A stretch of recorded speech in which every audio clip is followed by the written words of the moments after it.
folks, welcome to our backyard here in Foster. We've just got a small area, but we've grown a bit of food for ourselves and family and friends, and a few products that go into my lovely partner's perfumes and soaps and stuff like that.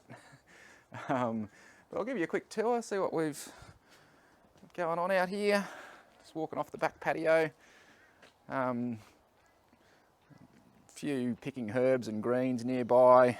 We've got our little propagation area, nice and handy. A lot of these babies that you see here are baby flowers, which is a new thing that April's been inspired to do. We'll have a much prettier garden once these are all doing their thing. A few winter tomatoes hanging in there on the way out.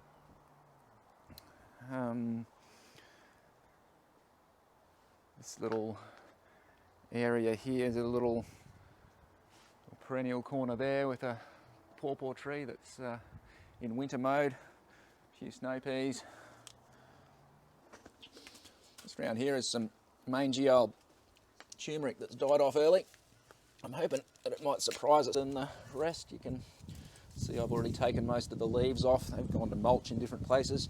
We're just going to dig this up and see if it's got anything for us. Ah, wow.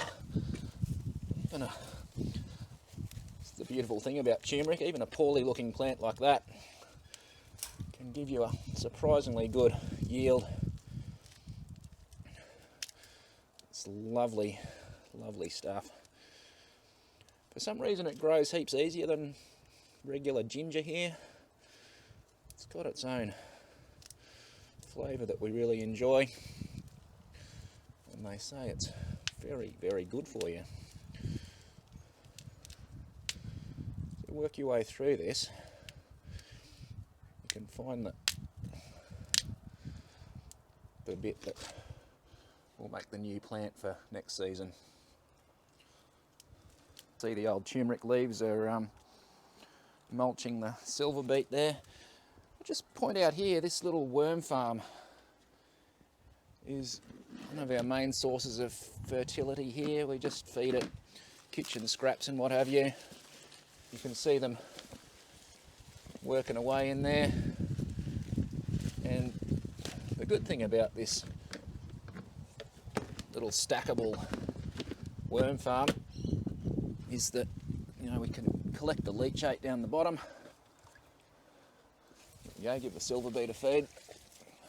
If it's full, you've got that inner layer which becomes pure castings when it's ready. This has only recently been harvested, so it's still got plenty of chunky bits, but once the top bit's really full, by then that area there should be some nice mature castings which are fantastic in propagation mix or just for planting out new seedlings, which I might give you a quick demo of in a new garden bed.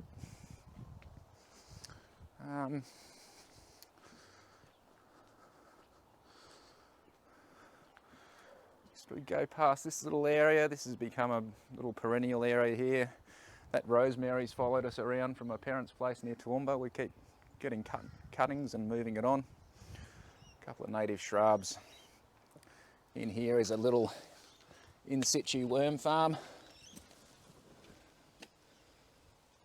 So that just sits there and the worms and goodness leak out, and it's not as easy to turn over, but I just dig down in there for the castings. Comfrey is a really nice compost activating herb. Very prolific grower and has nice deep tap roots, has plenty of nutritional value, and the worms and compost heaps just love it.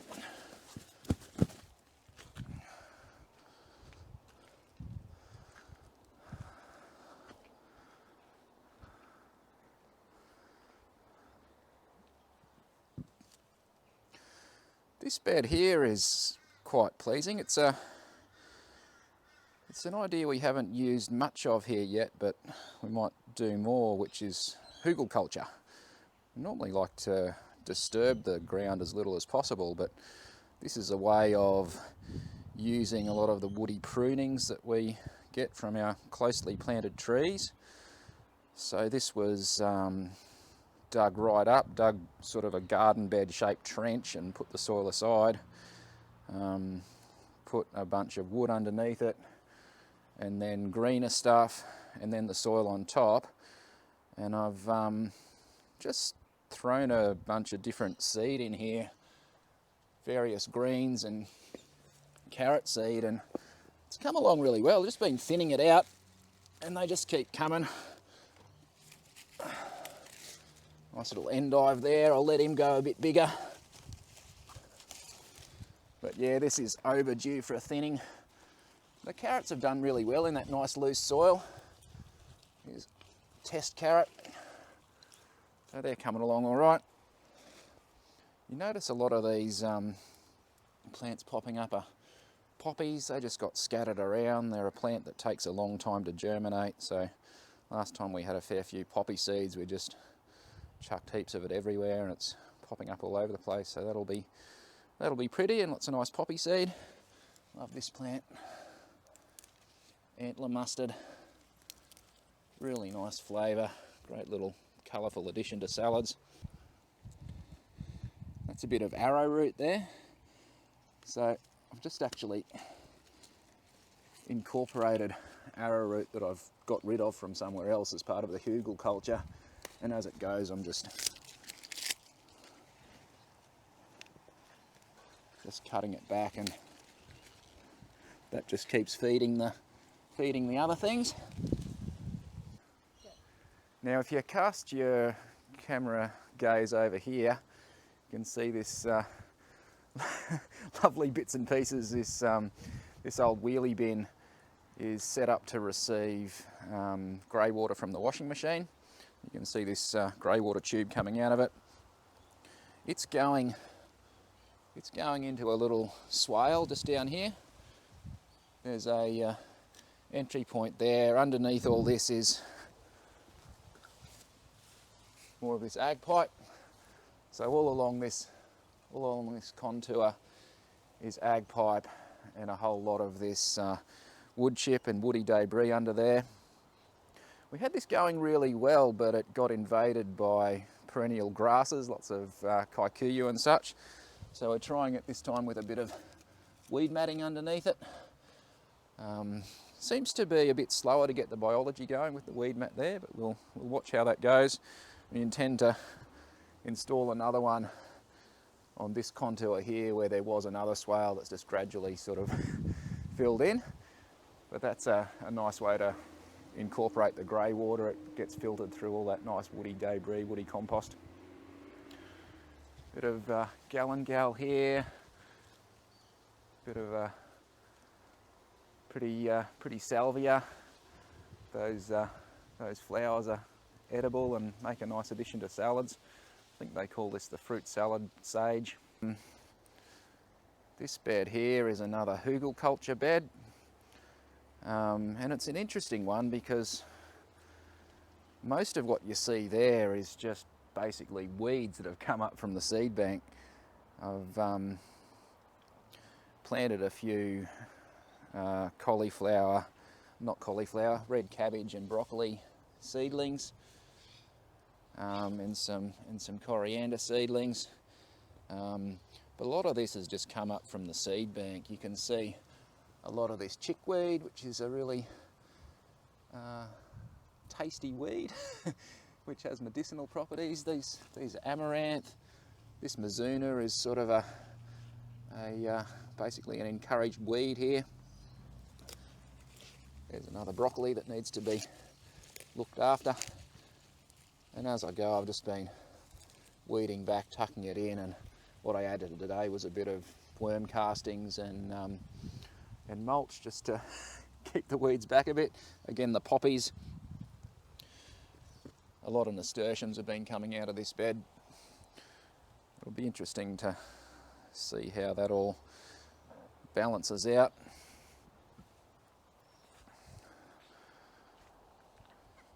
Nice frilly lettuces there.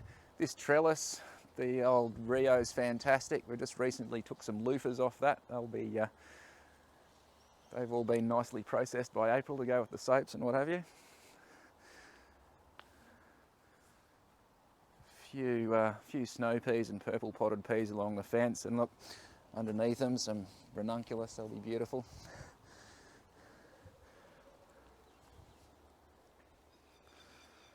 Just crossing over swale, a few more little babies and things over here. Mangy compost pile.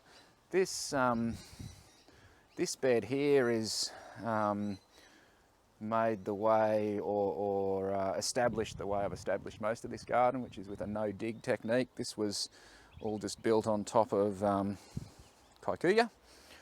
Just mowed it low, added lots of organic matter on top, took heaps of worms out of the main worm farm and put them in, light excluding mulch in the form of cardboard, some of which is peeking through here, and a thick layer of wood chip on top. I've been using a lot of wood chip just because it's a resource I can get from a friend, and it goes really well. We leave the pile sit for a long time and gets rained on, and it's full of mycelium, and so this area has just been planted with advanced seedlings. A couple of pineapple tops from recently eaten pineapples from the front yard. I've just been planting some calendula seedlings in here. I thought I might stick another one in just to show how this sheet mulch works, because this was only recently made. Look, there's already some nice worms amongst that mulch. So there's that much of the wood chip. You can see that nice fungus in there. Stab through with the trowel. I stab down to roots in there. What I'm stabbing into is still breaking down kikuyu lawn. Handful of worm castings.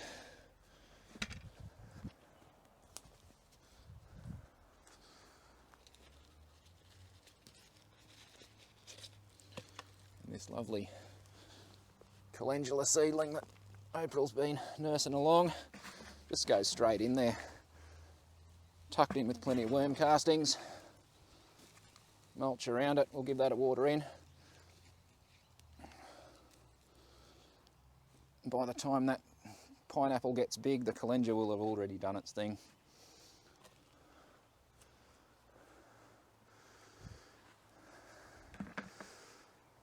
More ornamentals here, some cornflowers. I don't think I pointed out the more advanced cornflowers over here.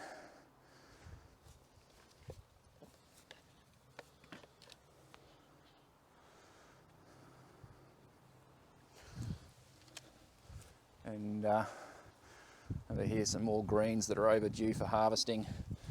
It's nice purple mustard.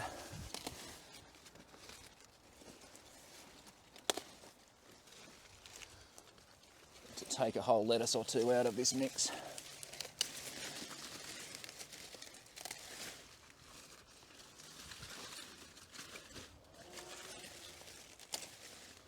You can't even notice they're gone. Let's have a look, see how it works.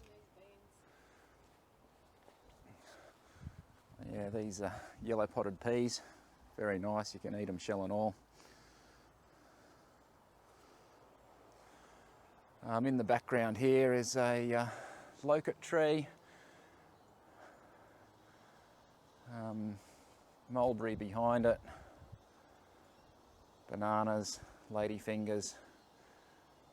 Behind that there's a candle nut tree. That was the source of a lot of the wood for the recent Hugelkultur beds.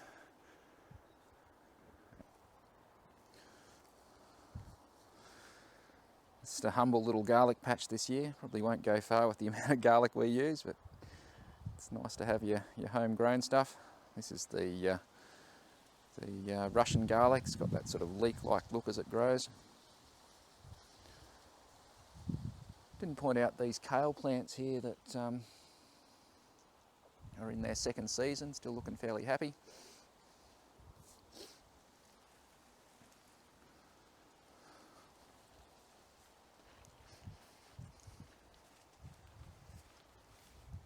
Bye, Lenny.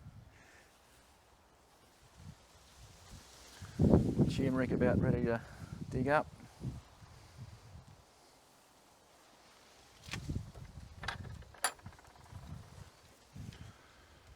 Sugarcane, fantastic biomass producer. Plenty of mulch. We walked past earlier some banner grass I didn't really point out, but grows in a similar habit to sugarcane. Again, grows pretty readily here. Much happening around the side.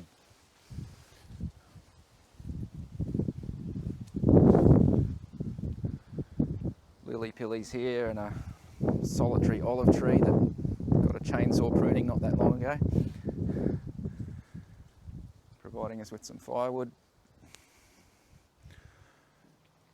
Out the front, some dwarf Cavendish bananas, pineapples, looking very wintry, but that's the source of those two that we pointed out earlier. It's done its thing.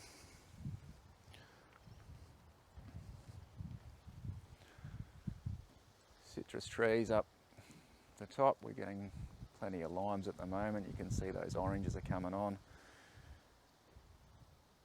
Kaffir limes falling everywhere, and there's going to be lots of flowers out here. The lavender's in bloom and the bulbs are looking pretty happy.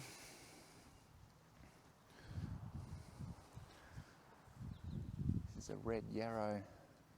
Plenty of the standard white yarrow around the place that becomes a bit weedy, but it's a really nice plant.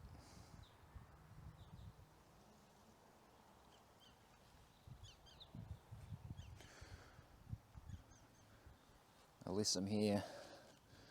We've been letting the thistles grow a bit. You can see the cherry guavas actually responded really well to a hard prune. What that really needs is a net over it before they ripen and the birds can get at it. Lots of weed potential, so watch your cherry guavas.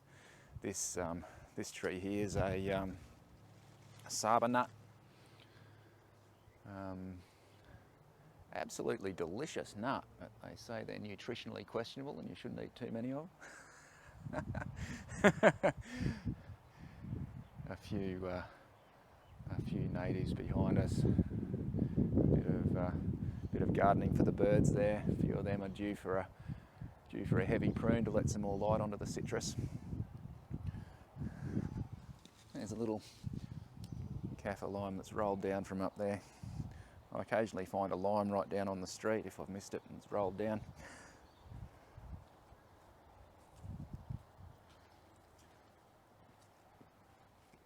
Talk about how juicy that dandelion is under the lime tree.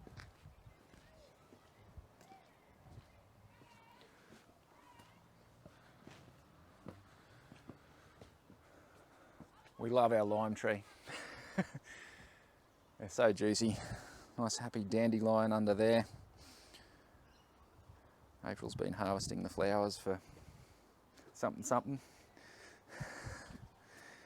Dandelion wine, I'm told, is amazing, so we might give that a try. You can see up here there's a mango and avocado tree keeping each other in check. This lily pilly's more for the birds than for us. They're not that amazing.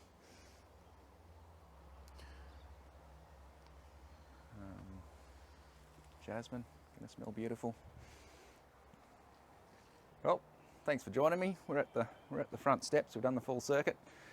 Look out for videos at Lynn's place and Helen's place coming up, and we'll catch you soon.